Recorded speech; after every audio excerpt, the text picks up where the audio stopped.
Hi guys, good morning.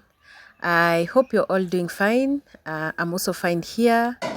And how is the weather in your area? Because here in the morning it was a little bit cloudy, but right now the sun has come out. And our sun comes out very early and very hot.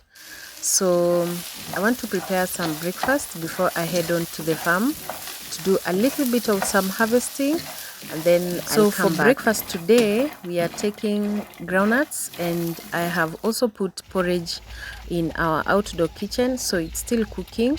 So as it cooks, I'll be cooking the groundnuts. I am that one person that cooks groundnuts the traditional way, apart from having an oven. I know some prefer just cooking their groundnuts the easier way, which is just putting in the oven and then they turn and then it will be ready. But even for just cooking the slower way, it cooks faster, but you have to cook it with very low heat, and it turns out very nicely.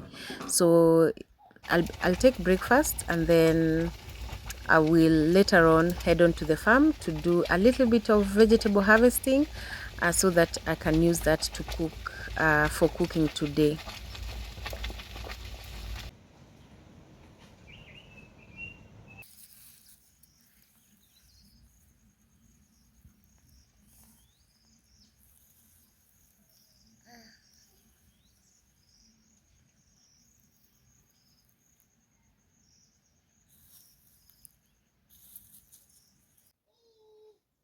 So I'm done with the breakfast, and so today I just want to harvest a few vegetables, and I think in soon I'm going to start preparing the farm for now the first season of planting, and that is starting to plant a few of the vegetable seeds that I need them ready by around March.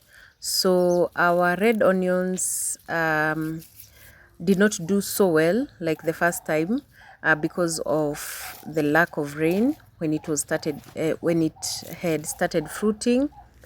But I've been harvesting most of them, and I've never bought onions here in my home for the last, I think, 2 months or 3 months. I've never bought onions. So the only thing I buy here is the tomatoes and maybe garlic, because ginger, I still have ginger. Few ginger in the farm, and some I dried them in our last harvest. So I just want also to pick the spring onions, and also some carrots.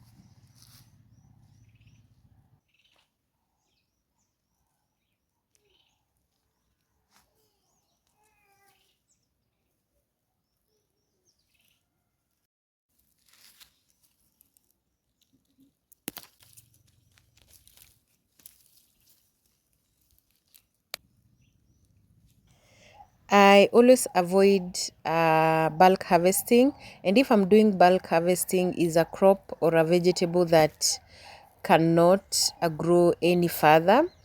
Like if I'm plucking or I'm harvesting vegetables, like the other time I harvested the cowpeas leaves, because they were in that stage that needed to be harvested. That's when I can do bulk harvesting.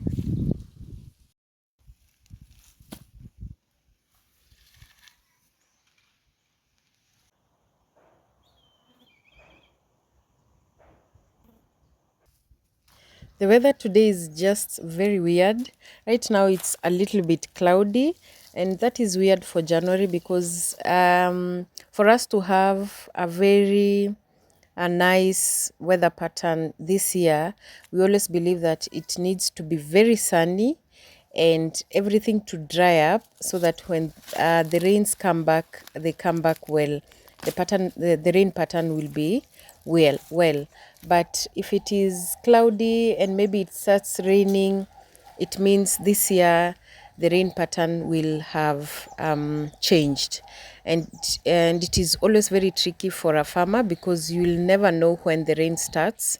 Like long time ago, we used to know that rain starts from end of February. But nowadays we are never sure when the rain starts.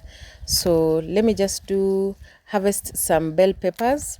I really hope that the bell peppers will continue growing so that I can continue harvesting them, because they save me a lot. Because right now bell peppers are very expensive. They are like 25 shillings, Kenya shillings, one of each, and that's very expensive for us who live in the village.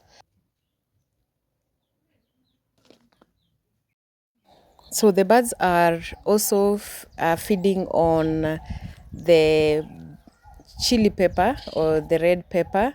So I need to just save the seeds so that I can plant in the next season. And also I'm harvesting the pepper so that I can grind them, because I rarely buy pepper here. The ones that I harvested last year, I still have them until now. So I want to also harvest that so that I can save, and some coriander, and use that for cooking.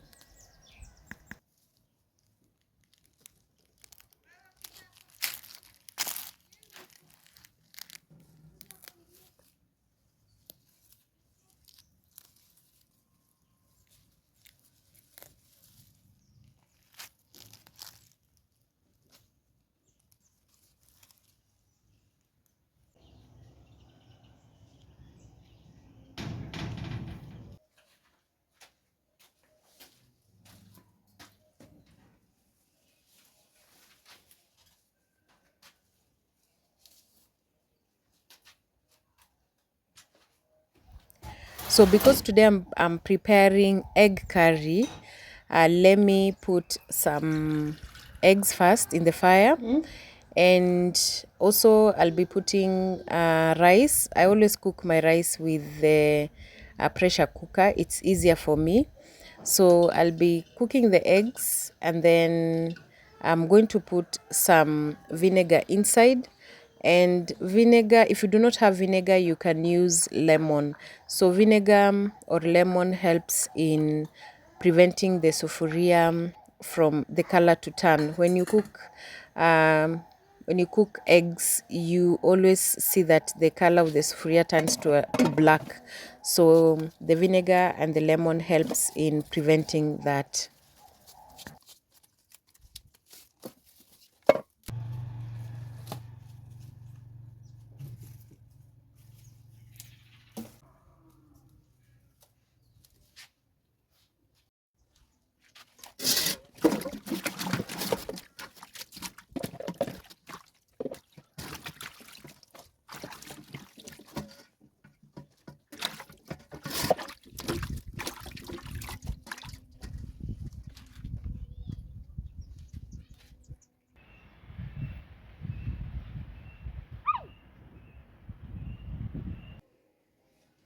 Our eggs are ready, and also rice on the other side is ready. So it's time now to start cooking the vegetables. Cooking vegetables is very easy, so it will not take a lot of time. And I'm just putting the eggs in cold water. It also helps in peeling off the eggshell. I'm not an expert in that. So I know those who sell eggs on the streets, they're experts. So they always just peel without putting the egg in cold water. But we always believe that when you put the egg in cold water, it will help you in peeling the eggshell.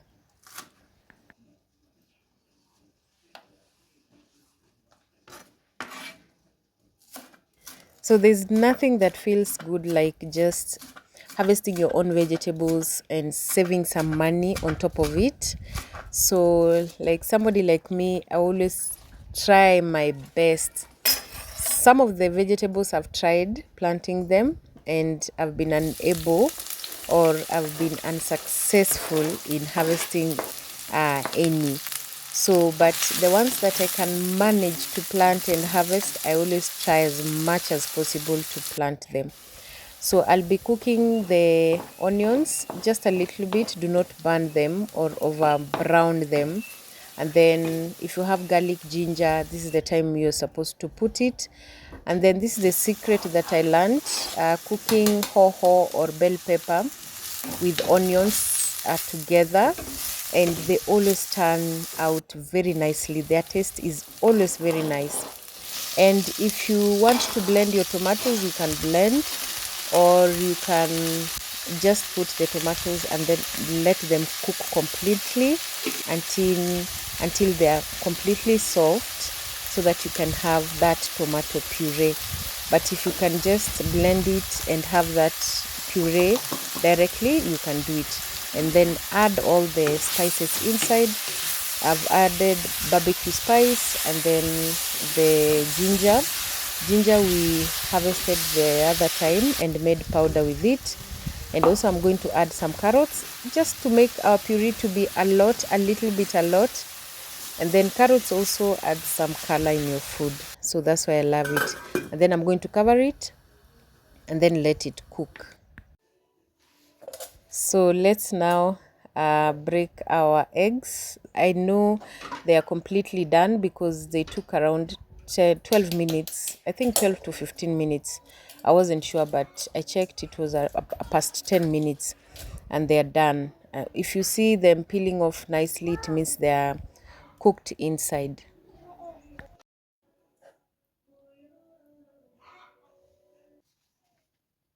So here you can decide to cut them into half or just cook them whole.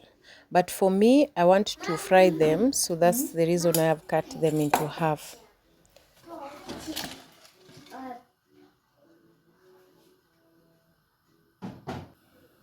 So get a pan and then put it on fire, then put some oil, not too much oil, just a little bit, because we are not doing deep frying, we are just doing shallow frying. And then put turmeric inside the oil, and then let it cook just a little bit. If you have red pepper, if you are a fan of chili peppers, that's the time to put it. But for me, I'm going to use black pepper, because black pepper is always mild, and also the kids can also eat. It's not as tough as the chili peppers, and also black pepper has some very nice spicy taste.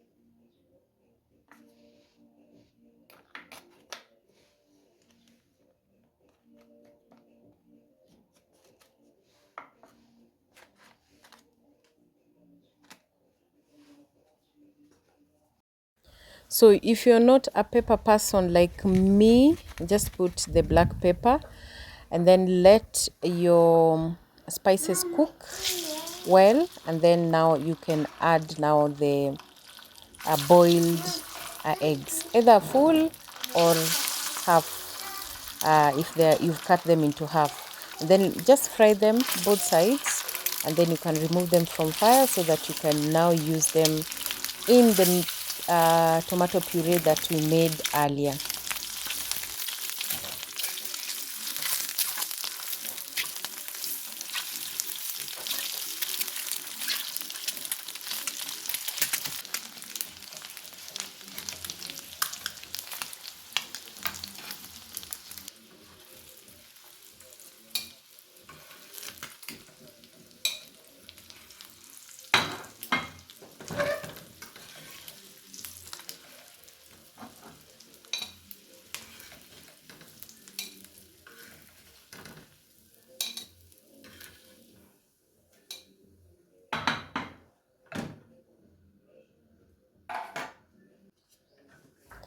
So our tomatoes are cooked now.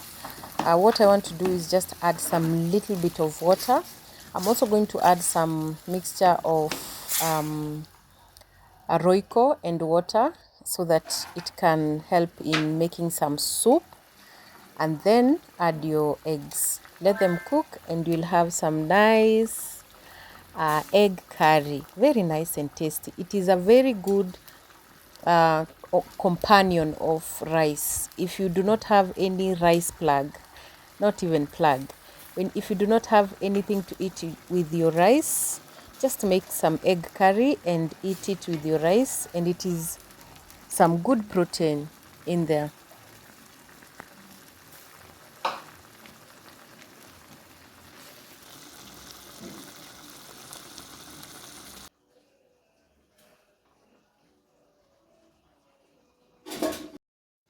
So we cooked our rice earlier, and right now it's just time to serve and then take our lunch. And this is the simplest meal you can make. If you're in a rush and you have some eggs in your house, it is very simple. Just boil your eggs and then boil your rice and then make some tomato puree or some tomato soup and then add your boiled eggs and you're good to go. I needed to add some black pepper just to bring out some fresh black pepper taste in my food. And I'm going to take my lunch and then I'll see you later. Do not go anywhere.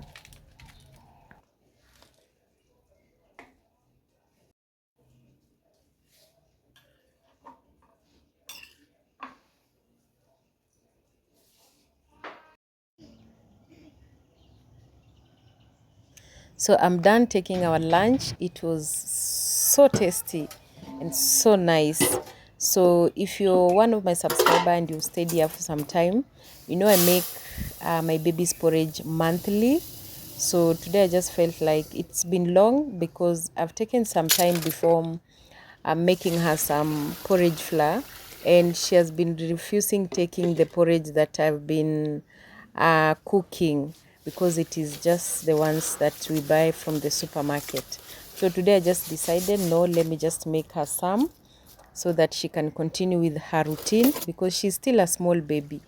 And this millet, I always prefer washing my millet, and it is very easy. You can just buy the ones that have been washed, or these ones I got it from my mom, so they were not washed, so I needed to wash them and then dry them.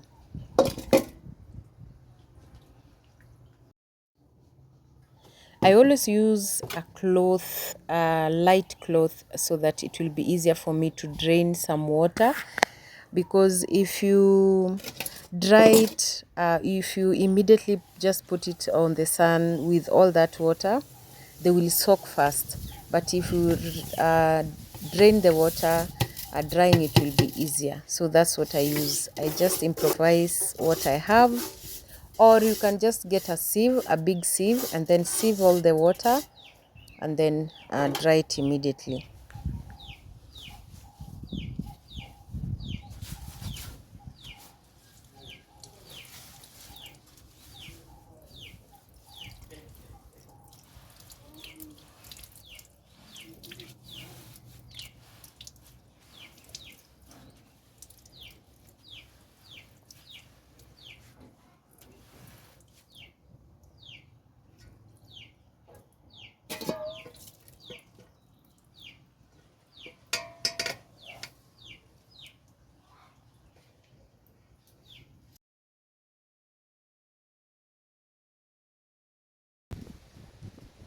So drying does not take so long because you know millet seeds are very tiny, so they can, if it is the sun is very bright, 2 hours or 1.5 hours is enough for them.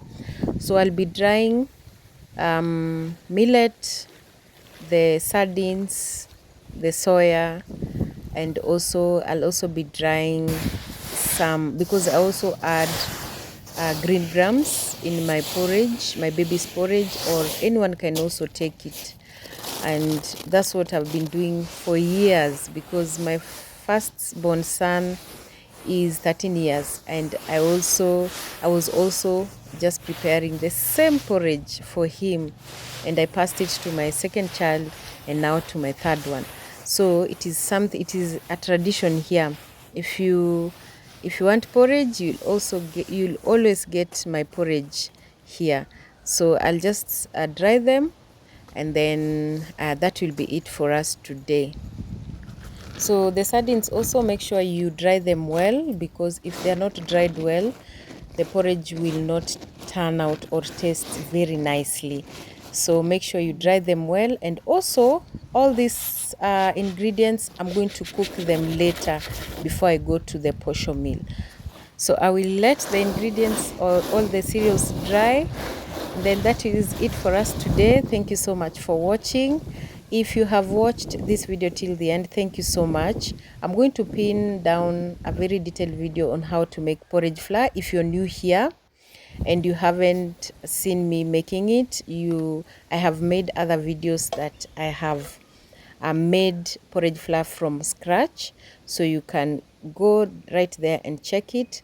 So thank you so much, and I will see you in my next video. It's bye bye.